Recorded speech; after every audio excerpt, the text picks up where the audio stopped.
Roy Rogers, a true American icon in cinema, had a life filled with both success and challenges. Born as Leonard Slye, the son of Andrew and Mattie Slye, he went on to become one of the biggest stars in Western movie history.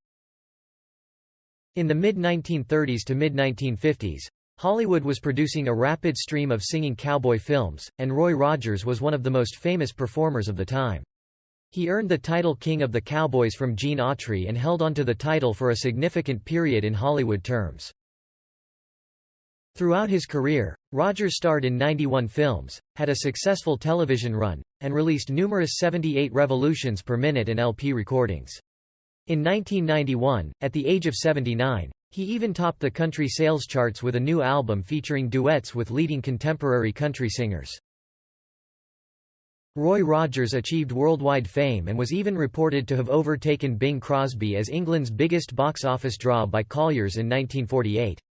He inspired the creation of thousands of fan clubs and received an overwhelming amount of fan mail from his enthusiastic followers.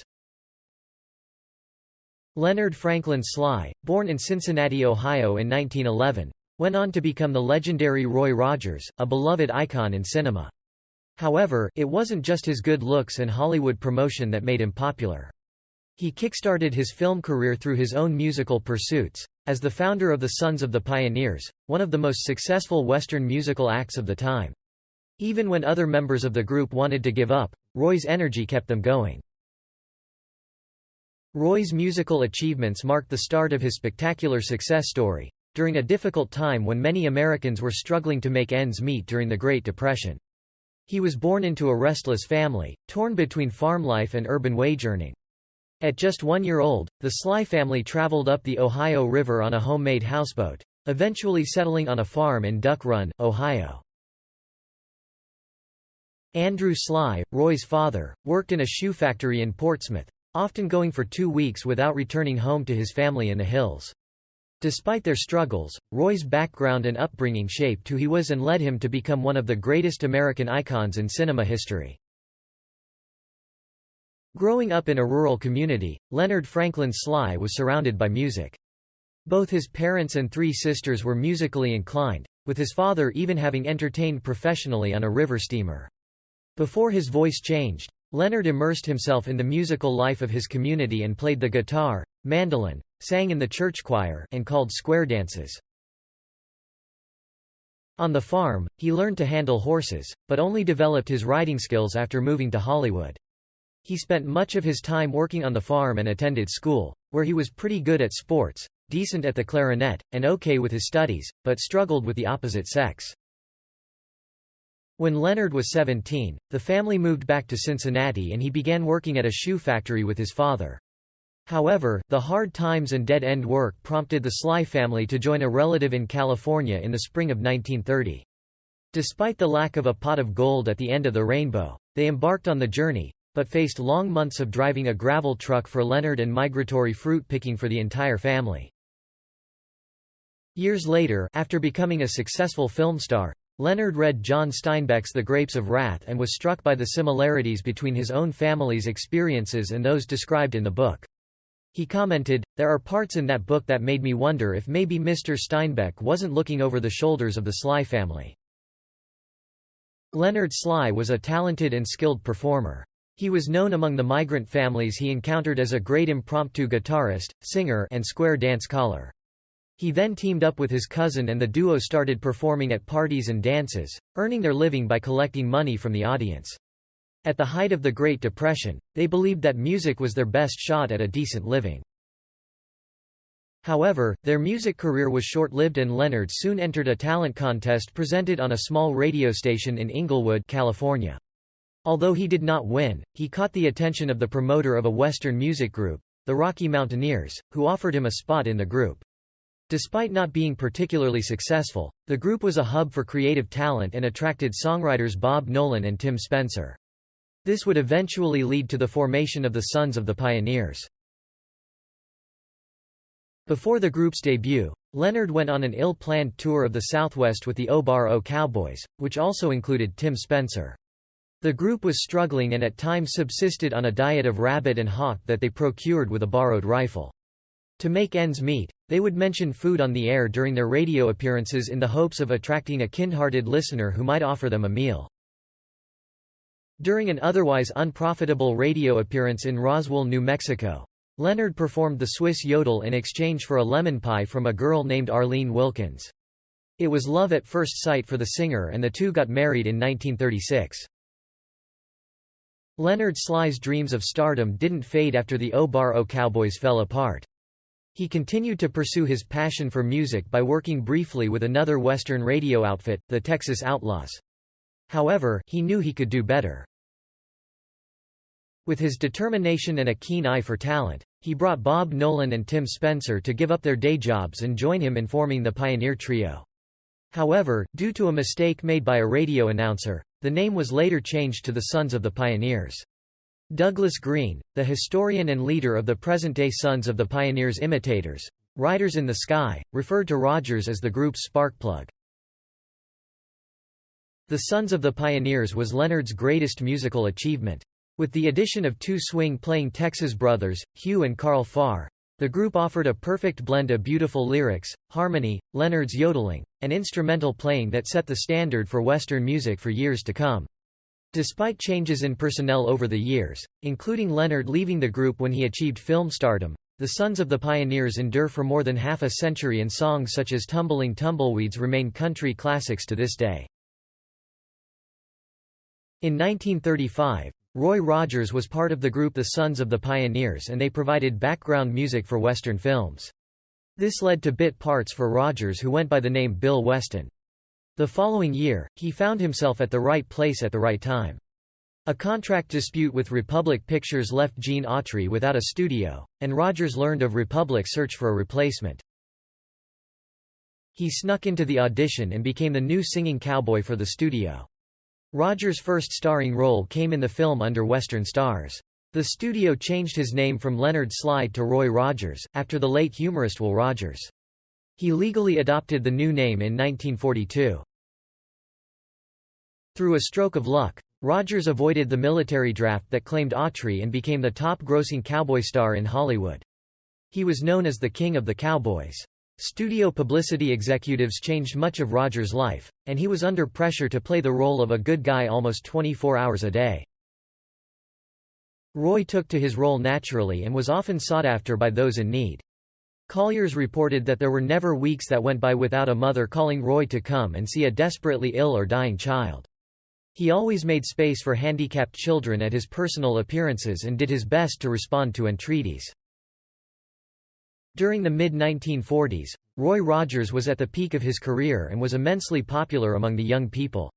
With more than 2,000 fan clubs across the United States and overseas, Rogers was not just a popular figure among male fans but also had a huge female fanbase.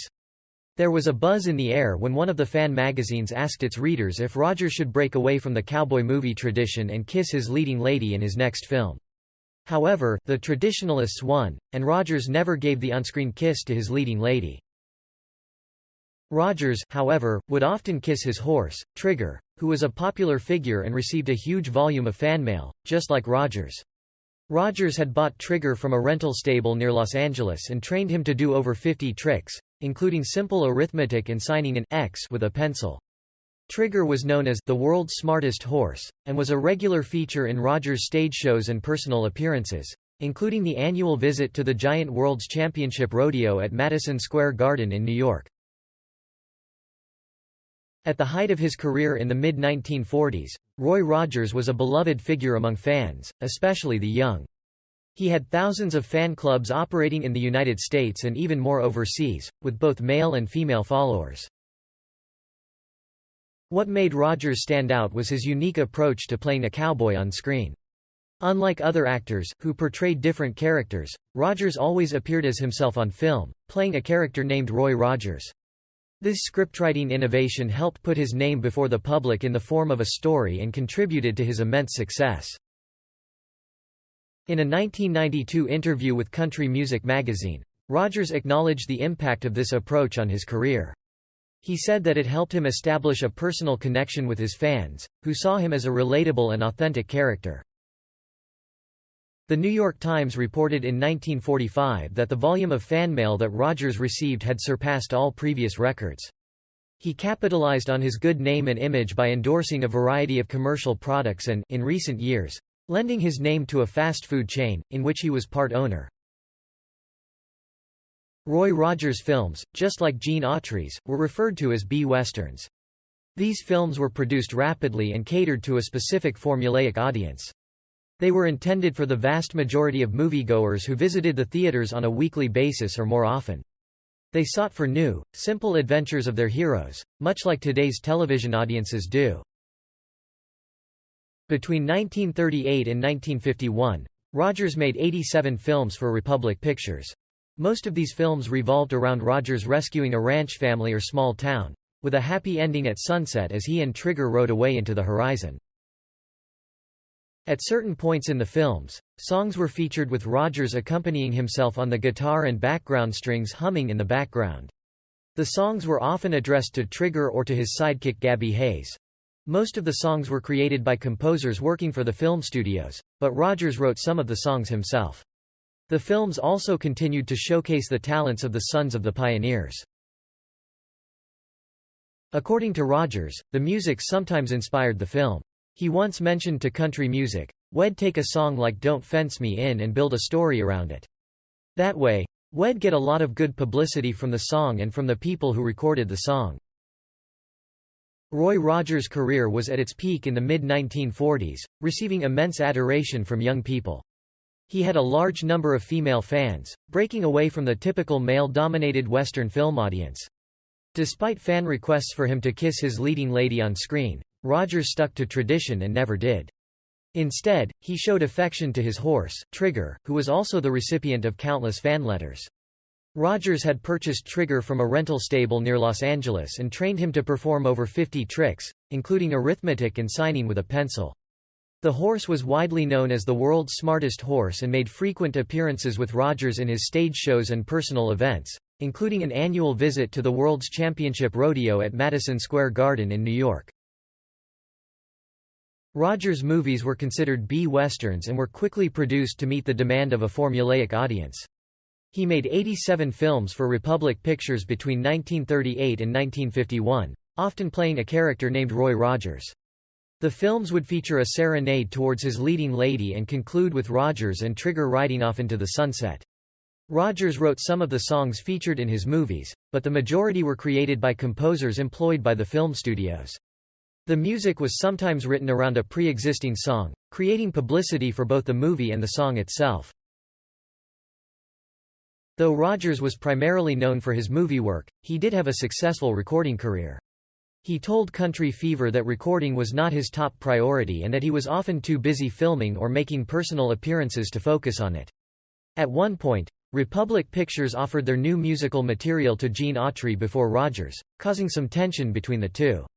Nevertheless, Newsweek reported in 1943 that Rogers' 78 RPM singles were selling 6,000 per week on Decca Records.